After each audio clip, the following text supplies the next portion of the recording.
Craving the perfect holiday snack? Check out Farmer Bill's Biltong. Think beef jerky, but better. No sugar, no preservatives, just pure animal protein goodness. Crafted from premium grass-fed beef or bison and air-dried to perfection, Farmer Bill's Biltong is nutrient-packed, energy-dense, and perfect for an on-the-go treat or a standout snack for your next party. My favorite is the original bison, but the other flavors like the original beef, smokehouse, and spicy chili have me second-guessing that choice more than once.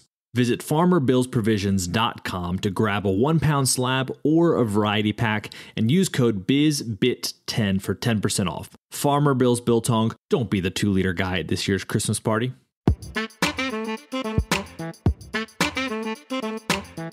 Welcome to the Business Bitcoinization Show, the show dedicated to helping you enrich your life and grow your business with Bitcoin, the hardest money on planet Earth.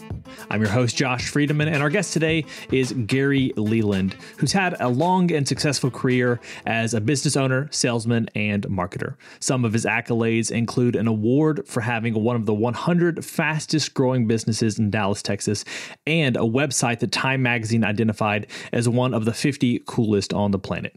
In addition to brick and mortar businesses, Gary's had multiple online businesses since 1996 and was one of the first 100 podcasters on the planet. Today, he advises companies. He's the EVP for Biz Talk Radio. He hosts the Bitcoin Boomer Show and organizes the BitBlock Boom Bitcoin Conference in Austin.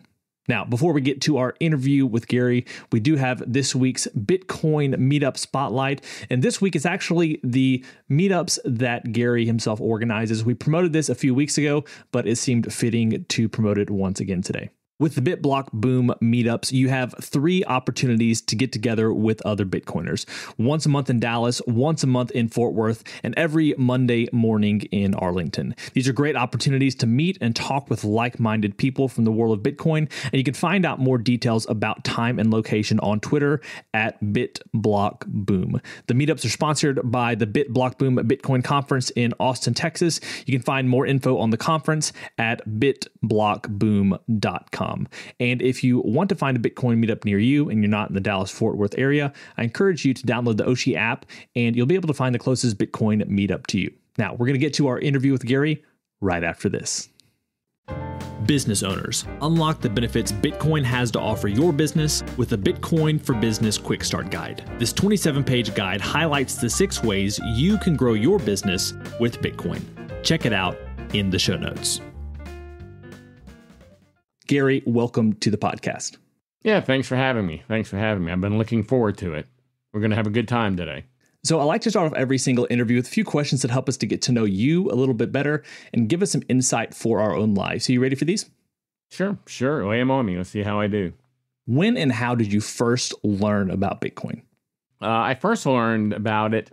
I was going to see a friend of mine who did a podcast back in a video podcast. They were really new at the time in Dallas, and they had opened their own studio. And they had extra suites in the back room. This was in 2000. I know Bitcoin was around 100. And I saw a friend of mine back there while I was waiting for them to finish setting up the set for the show. Because I wanted to watch their show and see what they did, because I was thinking of moving in that direction with my podcast. And he asked me, he had people coming in and buying Bitcoin. They'd come in, give him some money, and he'd give them a thumb drive. And they'd leave. They were real happy. I said, what the hell is going on here, dude? And he goes, well, this is Bitcoin. They're coming in and buying Bitcoin. You know what Bitcoin is? I said, I've never heard of it. And he goes, well, it's like online stocks. And I said, oh, I'm not even interested in that. I had done terrible enough at online stocks, so I didn't even want to mess with that. And I said, well, never mind. And to this day, I give him a hard time because he cost me millions of dollars, by telling me online stocks. Then the next time, the time that I actually got orange pilled, I was at a conference speaking in Dallas, the Big D conference. And around 1 o'clock after my session, I was walking down the hall, and a friend of mine, Tony, who was also at the conference, was speaking to 4 or 5 of my friends about Bitcoin. And this was in mid-2017. And I came in halfway through the conversation, and when the conversation was over, they all left. But he said something that really interested me. He said it was the only missing protocol on the internet was a protocol for money, and that's what Bitcoin was. And since I started my first e-commerce site in 96, when people told me I was an idiot to try to sell stuff on the internet, I was really interested in that, a protocol that was brand new. And so I said, I missed about half of what you said. Can we sit on the couch and talk about it? Or can we talk? He said, let's sit on the couch. And this is like at 12 o'clock. 5:30 came, they were closing down the conference, and we were still sitting on the couch talking about it. So that night I listened to a podcast on the way home since I was in the podcast. When I got home, I called him up and said, hey, are you going to be there tomorrow? I'd like to talk to you some more about Bitcoin. He said, sure. I met him at 9. We sat on the couch talking at 12. He took me to his house to show me his mining rigs and stuff. And when I got home that night, I bought Bitcoin. And that was Tony orange pilled me because it was explained in the proper manner. Yep. Yep. But like I said, the difference between early 17 price or mid 17 price and when it was 100 was drastic. So that's why every time I see my friend, I go, you cost me millions of dollars. If you'd have said anything besides online stocks, I probably would have listened to more. And it's not like online stocks. Well, I know, but I thought since you were old that you'd understand that easier. I'm going, thanks a lot. Yeah, hindsight's 20/20 for sure. And, I'm just thinking back, this dates me a little bit as far as my youth, but back in 2009, I could have just opened up my new MacBook computer and mined enough Bitcoin to last me multiple lifetimes. And yet here I am, 2021 is when I first bought in. So there's always that point where you could have bought in, you didn't, you could have done something you didn't. But here we are, and we're better because of those mistakes in some ways. The second question is this. What's an insight or fact about Bitcoin that you wish everyone understood? I wish everybody understood that you don't have to buy a whole Bitcoin. I know a lot of people do, but let's face it, about 3% of the planet even knows what Bitcoin is, probably. Maybe it's 8. It's not much. So, every time I talk to someone about Bitcoin that's not into Bitcoin, like if I'm at a party and someone comes up like, hey, you're into that Bitcoin, which they ask a lot more when it's in a bull market. I go, yeah. And they go, yeah, I'd like to get some of that, but I can't afford $50,000 for a Bitcoin. So, people, now compared to 5 years ago, most everybody's heard of Bitcoin now, and understand it's a digital currency, but not everybody understands you can buy $1 worth of Bitcoin. I think that would be the thing I wish more people knew is that they could buy $1 worth of Bitcoin. And I think, we're talking stacking sats all the time, but in all honesty, if you're not into Bitcoin, you have no idea what that is. So that's not bringing anyone new into Bitcoin. If they were, say, buying bits or something, and I don't have a problem with the name sats, but there was something like buying bits or something like that, maybe more people could put a connection, go, oh, they're talking about buying Bitcoin with bits. Mm-hmm. But if you don't know what Bitcoin is and you see, someone posts, Matt Odell posts, stack those sats, you're going to go, what in the hell is he saying? You know what I mean? Yep. And you're going to just pass by it and you're not going to go, oh, I really need to investigate it and see what that is. So question number 3 is this. What's the Bitcoin resource that you most recommend to other people? YouTube. I mean, I use that more than anything else. I watch it all day, and just subscribe to Bitcoin shows. And when I don't see anything new, I search Bitcoin. I think it's a great resource. Maybe not the kind of resource you were looking for, but I think it's a great resource. No, I think it's excellent. And first of all, they can watch your show, the Bitcoin Boomer Show. But what are some other accounts that you would recommend? Because let's say, like you've just recommended, or just mentioned that you do type in Bitcoin. Well, there's going to be a million things pop up, even a million things posted in the last hour. A lot of them are talking about all sorts of other cryptocurrencies, and I don't even like to use that term. But a lot of people are posting things that aren't great for people who want to learn about Bitcoin. Do you have any particular channels that you recommend? You got Tales from the Crypt. That's always a good channel. As you said, mine, I think, is a pretty good channel, Bitcoin Boomer Show. But basically, I avoid anything that pretty much has the word crypto in it. If it's got the word crypto in it, 80% of what the show is going to be about, I'm not interested. There are a few that had the name crypto established when kind of, I guess you could say, the breakup came between crypto and Bitcoin, and Bitcoin community decided that they needed to establish they weren't like crypto. So they are a few good ones, but anything that you can see that has Michael Saylor in it, is definitely worth watching. So, like I said, I just would avoid crypto shows, stick with Bitcoin shows. Sorry, off the top of my head, I can't think of a lot of them, but anything with Michael Saylor in's a winner. you can't go wrong. Sure. And I feel like after a certain point, you get a bit of a discerning eye to know, you just type in Bitcoin and you can see pretty quickly, these are good ones to watch. These are ones that aren't going to benefit my knowledge base much at all. So I guess part of it's just kind of getting used to seeing what's out there. Yeah, I think that's more of it. And then the algorithm actually is really good on YouTube as to what it gives you. The thing is, it gives you crazy stuff that I'm not interested in watching, but I am interested in it. I go, oh, wow, how then I would be interested in why did Mount Vesuvius blow up? Which has nothing to do with Bitcoin, but I don't know how it figures this stuff up. It pulls in a lot of stuff I am interested in.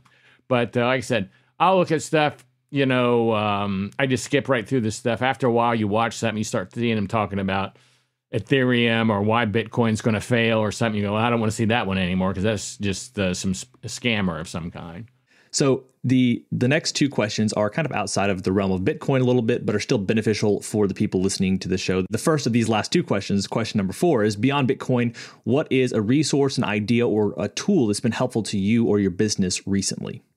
Well, I accept Bitcoin payments, with the conference and everything I do, I accept Bitcoin payments. I would prefer to get Bitcoin than cash, or not cash, but than USD, because I got enough. I really don't need the USD to live on a day-to-day basis, so I'd rather have it just come straight in Bitcoin.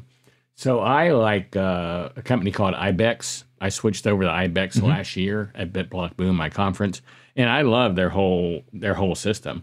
They pay out every morning. It's great. You can choose whether you want to accept Bitcoin and have it converted to cash or just Bitcoin. I like their wallet even on my phone. Someone wanted to buy a book the other day from me, a copy of my book, and I just put $20 on there. When they scan the QR code, it opens up their wallet to give $20. So it's not like, because I've had people pay me before, and I looked at their phone and I go, dude, it was $20, not $10. Not on the phone, but they didn't pay the whole amount. They just were hoping, I guess, because they think I'm an old for it, they can just show me, see, it's done, and quickly and walk away, like on other items that are more expensive. So that's why I like that. I can put in the amount they're paying me. When they scan the QR code, it's, going to be there for that amount. So I like Ibex. I recommend them highly. Great. And then our final question is, as a general life principle, is it better to ask why or why not? It's better to ask why not, I think. Yeah, it's like I think I thought about that one. That's the only question I thought about that I saw that you had. And I thought, I'm one of those people, I believe in asking for forgiveness instead of permission, So I would guess why not instead of why would go more with the asking for forgiveness instead of permission. Meet Linkster, your premier Bitcoin-focused advisor. Linkster caters to businesses, institutions, family offices, and high-net-worth individuals. They merge your unique financial goals and needs with Linkster's Bitcoin expertise to craft your own sustainable plan to preserve and grow the value of your hard-earned profits and retained earnings. At Linkster, it's not just advice, it's tailored execution. Connect directly with the founder by visiting linkster.com. That's LYNCSTER.com. Linkster. Secure your future with Bitcoin. Today's episode of Business Bitcoinization is proudly brought to you by Velis Commerce, where the future of business technology meets Bitcoin. As we journey through the era of Bitcoin and its transformational impact on businesses, there's one name that stands out: Velis Commerce. Whether you're looking to build a cutting-edge website, a seamless mobile app, or custom software, Velis is your go-to team. They've been diving deep into the world of Bitcoin since 2014, making them one of the most experienced groups for integrating Bitcoin and Lightning payments into a variety of digital platforms. But here's what truly sets them apart. Velis Commerce doesn't just build. They bring a wealth of knowledge to ensure your project's success from day one. Their team understands the nuances of Bitcoin, ensuring that your business stays ahead of the curve. And for all business Bitcoinization listeners out there, Velis Commerce is offering a free consultation to kickstart your project the right way. So if you're ready to future-proof your business in the coming age of hyper-Bitcoinization, head over to veliscommerce.com or reach out on Twitter at VelisCommerce. Let's make sure your business thrives in the Bitcoin era. Sure, sure. Well, Gary, we're here today to talk about the BitBlock Bitcoin Conference. There are a couple other things I'd like to get from you today as well. Well, first of all, I will say it's kind of nice, the BitBlock Conference, with your background. It's a conference that's put on by someone, organized by someone who understands business and things like that. So for the business owners listening to this podcast, it may connect a little bit better with them.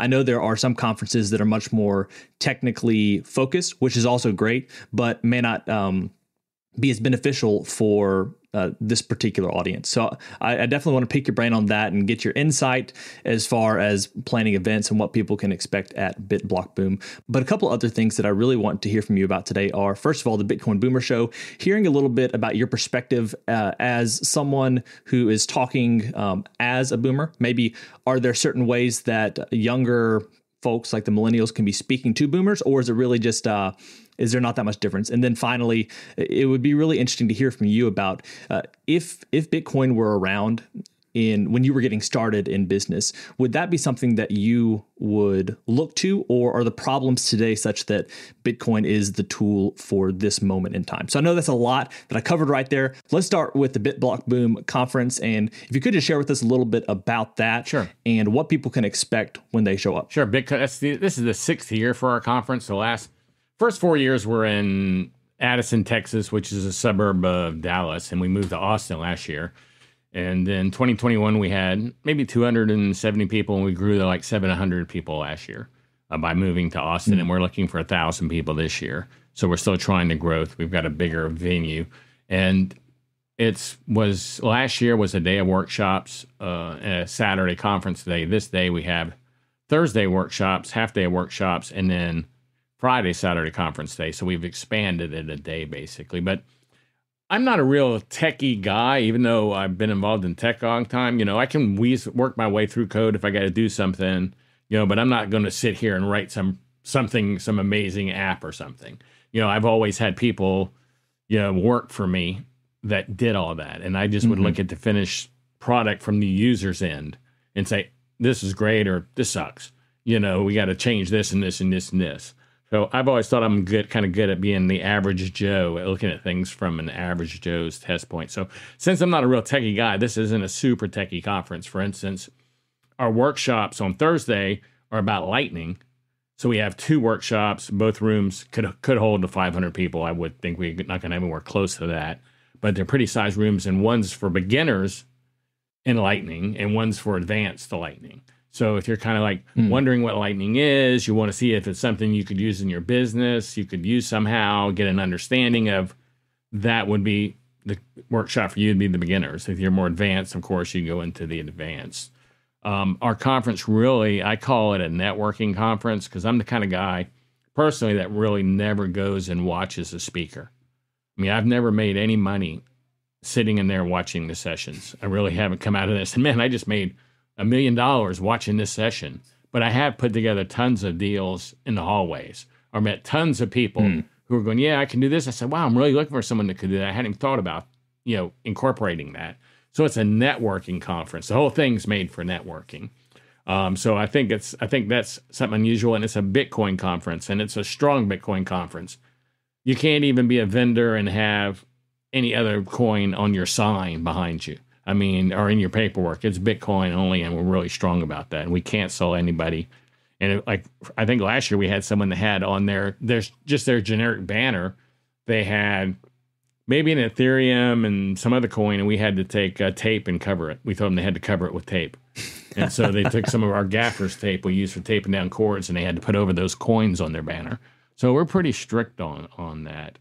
But if you want to dwell into the Bitcoin community, or get into the Bitcoin community and learn what Bitcoin is, find out how it can help you, I think it's I actually think it's the number 1 conference in the country. I'm not saying it's the biggest, because everybody knows Miami is huge, but it's really not as strong of a Bitcoin conference as ours is in Bitcoin only.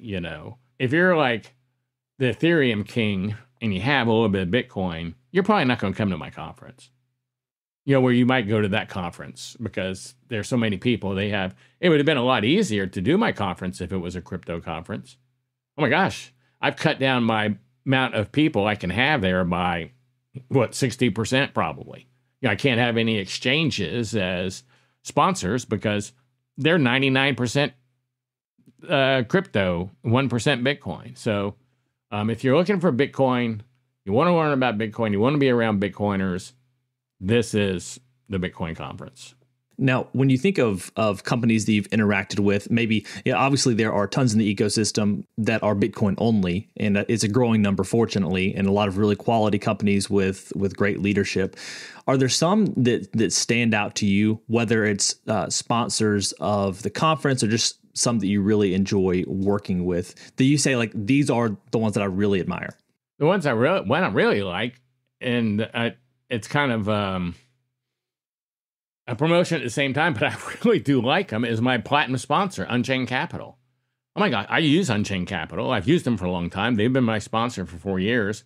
They are not taking people's money and, investing it and shorting things and screwing with other people's money. I love the idea of a multi-sig wallet for an individual as well as a company, one of the reasons I like this product so much, and maybe it's because I am a boomer, I'm almost 70, but if I died tomorrow, my wife has no idea how to do anything. She really doesn't even know where anything's at for the most part, and neither do my kids if we both died. But if we did die, they do know that our stuff is with Unchained, and they could go down to Unchained, and they would know I'm dead probably, because I know a lot of people there personally.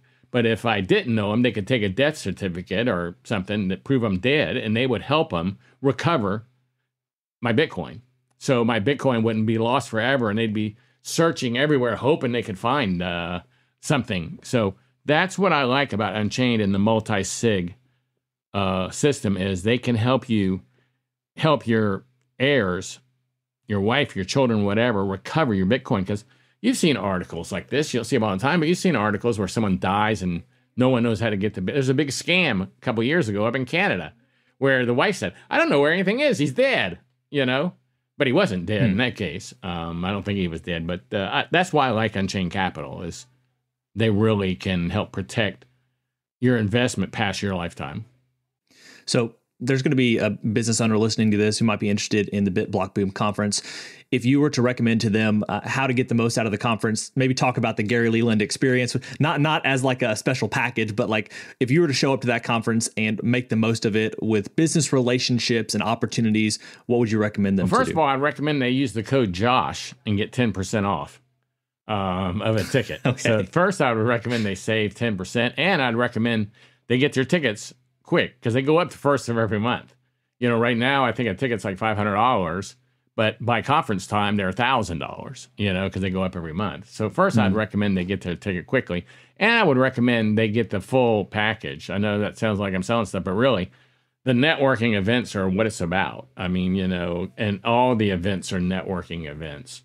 But I would recommend they at least go once and see what it is. Like I said, I stream all the talks on YouTube, and then I post them later so they can watch all that for free and stay home, because I'm not like saying, I'm not putting it behind a paywall and saying, you got to pay me $100 to watch this stuff.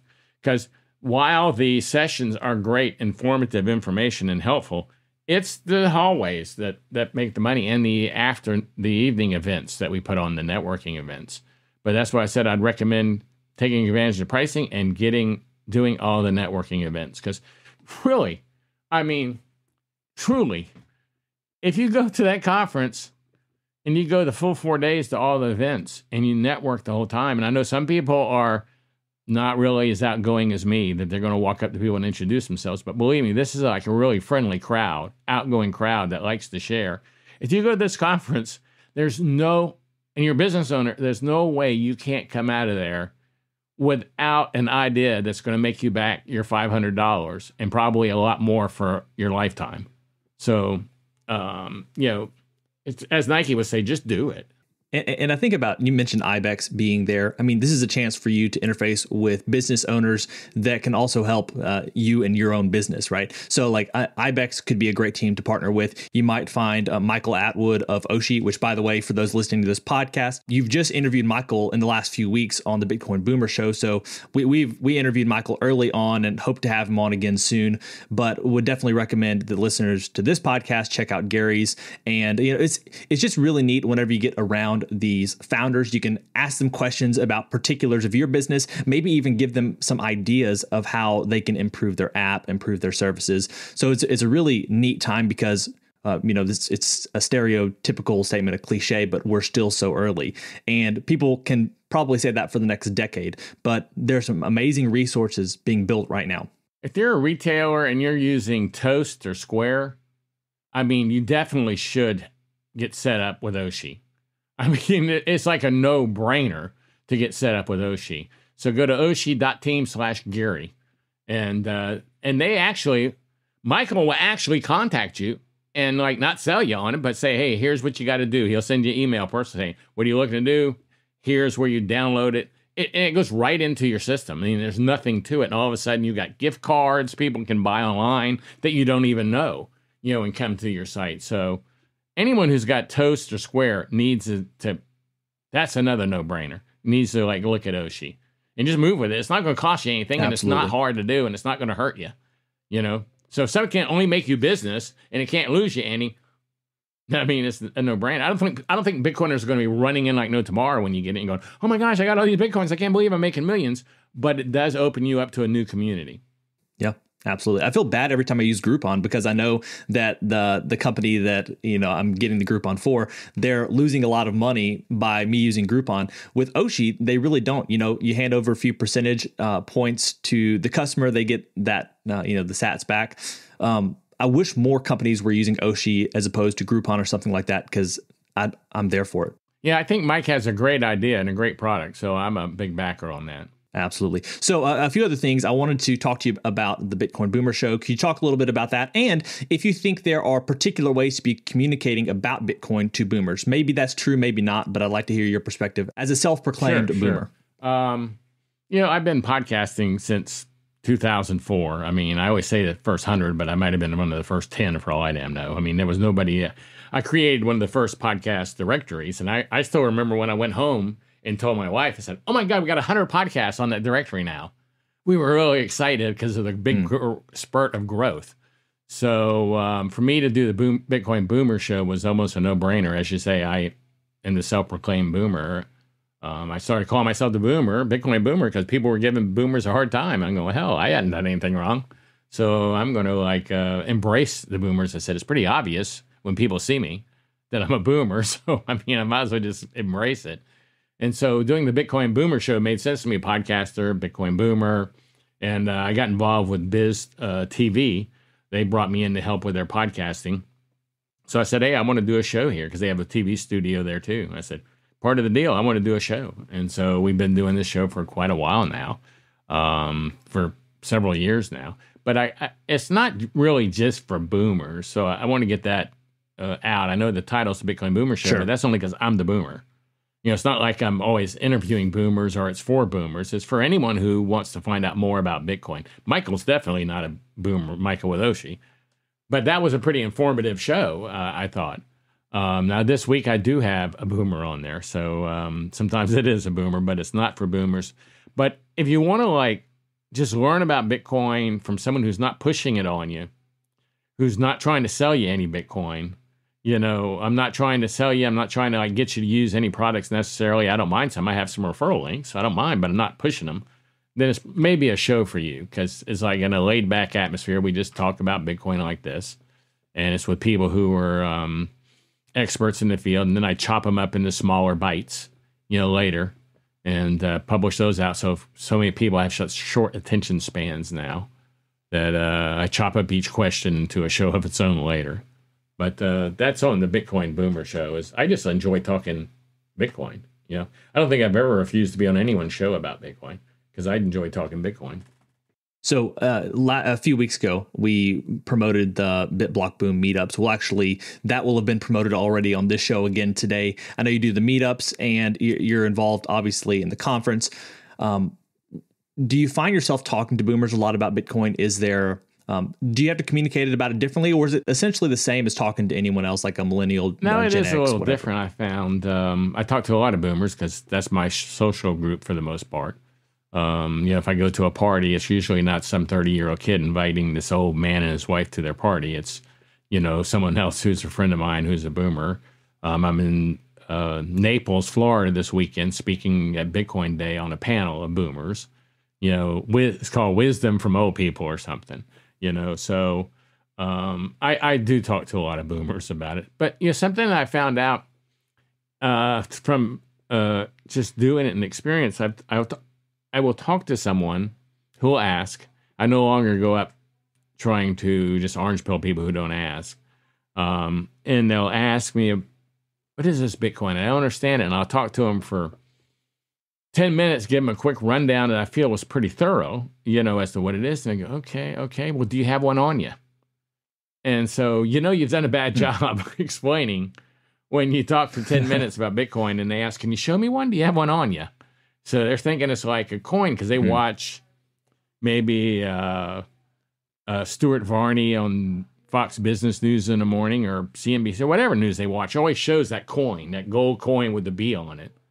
So since they're watching all this old people news, they think there's an actual coin. And no matter what you tell them the whole time in their mind, they're thinking, oh, wow, that coin does all that.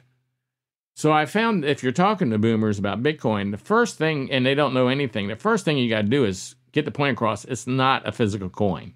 Get into that. Say it's, and get that covered. Because if you're telling them all this stuff and they're thinking it's a physical coin, well, the whole time, it makes no sense what you're telling them. So they can't really wrap their head around it. They're going, that coin does all this stuff? How do they... Can't they make more of these? I've seen them on the show. It's just a gold coin. Why can't they make more of those? It's just a coin. It looks like a silver dollar to me, or a Krugerrand or something. So I think that's my tip is like, get that out of the way. Get that established. This isn't real. It's real, but it's not physical. So that would be my tip. That's what I do now. Anytime I talk to someone, I don't want to hear at the end of the conversation, do you have one with you? So this last question that I'd like to end with, in addition to allowing you to kind of promote whatever you'd like to promote as far as where people can go, it's a little esoteric, so maybe a bad question to end on, and I might end up regretting it later. But do with it what you may. A lot of people are considering keeping Bitcoin that they receive in their business as kind of in their treasury on their balance sheet, especially because we're concerned about inflation becoming an increasing problem. I'm curious if, would you have been interested, and I'll caveat it once again saying this, there's a certain development in technology that's been necessary for us to get to Bitcoin. But is this a type of tool that earlier in your business career, you would have considered? Or do you really think that people are looking for something besides US dollars now because of the situation we're in? I think I personally would have considered it because I'm kind of like, I feel like my whole life I've tried to be on the cutting edge. I was telling someone today, I said, I can't believe I was so late in Bitcoin. I mean, like I said, I started my first e-commerce site when people told me I was an idiot for thinking people would buy. I was like one of the first 100 podcasters. I mean, I'm always known for like being on the cutting edge. And, I really feel like I was late to Bitcoin. And I felt like it when I bought it, that I was really late. But everybody feels like they're late when they buy Bitcoin.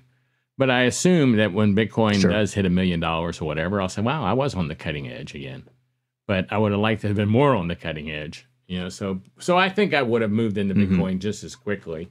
And like I said, still that one person screwed me up. Yeah. But I would have definitely, I think, even at an earlier stage, if it was out, and especially if it was at the state it is now, where it's been out for 12 years, it's proven itself durable, never been, hurt, or no one's ever been able to hack it. So at this point in time, Bitcoin's been long enough around to establish itself. So if it was established like this, I would see no reason not to. But even if you have a business and you are not that sure about Bitcoin, and you're going, like my wife used to say, you're going, that's just made up internet money. I mean, even if you're thinking that, well, who cares? What if it is? you can buy, sell your products with Bitcoin and have it converted straight into US dollars. So if you've got a guy sitting there at his house going, man, I sure would like to buy that $500 item you have in your store, but I just don't have that in fiat, but I got it in Bitcoin because I got into Bitcoin so early, especially at a high price item. You know, if someone got into Bitcoin at a nickel, they're happy to sell their Bitcoin at 16,000, 20,000. So Sure. Why not let them spend it with you? And just, if you're scared of it, have it immediately converted to US dollars and put it into your account. I mean, it's like a no-lose situation. I don't care if people pay me with rubles or whatever, or any kind of a yen or whatever, if I was having it converted straight into dollars. You know, if it said 100 US dollars or whatever that amount would be in another currency, and they paid in the other currency and it just swung into dollars, I wouldn't care. So there's no difference between that and Bitcoin. And in case listeners are wondering how in the world this is possible, IBEX, right? That's the way to do this. They have a service where they can help you to convert it right into USD. Gary, thank you so much for your insight, for playing along with that strange and hard to answer question. But I appreciate the insight you've given us today. Maybe share with us where you would like for people to go to find out more about BitBlockBoom and whatever else you want to promote right now. Yeah, just go to bitblockboom.com for the session, and you'll see all the links there. But I would recommend that people look at our book. We wrote a book 2 years ago, me and 7 other people that are all Bitcoiners, called Bitcoin and the American Dream. So I would recommend people look at the book. You can just go to bitcoinandtheamericandream.com to buy that. Or if you want a signed copy, you can go to bitblockboom.com/book or books. One of the two works. I don't know which one. But definitely get that book, even if you buy. It's a 2-hour read. You can read it on a flight, and you can... I have some people that call me wanting 10, 20 copies because they want to give it out to people, you know, and they just hand them out to people. So, because it's a quick read that a boomer definitely would go, okay, I can read that at least ways, you know. Even though I'm not going to read some real technical thing, I'll read this book. Sure. All right. Well, Gary, once again, really appreciate it. Thank you so much for your time today. It's been a pleasure. Yeah, I enjoyed it. Well, friends, it's a wrap. Thanks so much for listening to this episode of the Business Bitcoinization Show. If you want to reach out to either me or Gary, you can find our links down in the show notes. And if you want to connect with other Bitcoiners, consider going to BitBlockBoom in Austin. As always, keep building, keep growing, and until next time, keep living and leading well. If you're a regular listener of the podcast, thank you. If you want to take a further step in your support for the show, you can help us grow by listening on Fountain, a value-for-value podcast app on iOS or Android. If you hear something you like that you disagree with or anything else, you can share it by sending some sats and adding a comment with your thoughts. Some of you have already done this, and I appreciate it. I'm going to begin reading your boosts on upcoming episodes, so if you have some insight or value to add, let the people know. Getting started with Fountain is easy. You can add Bitcoin to your Fountain wallet by using your fiat accounts or any Lightning wallet. And one of my favorite features is that once you're using the app, you can earn sats just by listening on Fountain. Check out the link in the show notes to get started with Fountain today.